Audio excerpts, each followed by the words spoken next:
Hello, it's Steve Jamieson here, Managing Broker of RE/MAX Crest Realty Westside with your frequently asked questions. Today's question comes from one of the agents at our McDonald Street location. They're asking, the seller had renovations done without a required permit and disclosed this on the property disclosure statement. Is this good enough if I provide this to the buyer?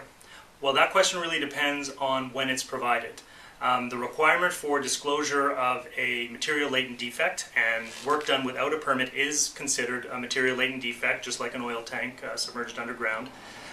So that disclosure requirement is that, like any disclosure, is required to be done before the buyer writes the offer. So whether we're talking about a disclosure of interest in trade, disclosure of remuneration, or a disclosure of a material latent defect, the requirement is that it is separate written disclosure, so it can't be in the contract, it has to be a separate written disclosure from the seller, and that it's done prior to them entering into a contract.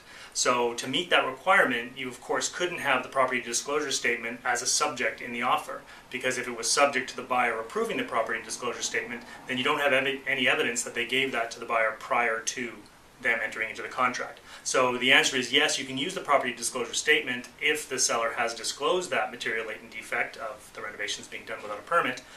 You can only use that if you provide it to the buyer prior to them entering into a contract, and then make sure that the contract itself is not subject to them approving it.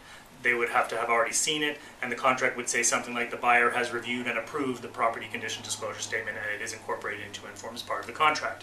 So I hope that answers your question, but remember, any disclosure you're giving, remuneration, material latent defect, or any disclosure at all, separate written from the contract prior to them writing the contract. I hope that helps, and if you have a question, please send it in.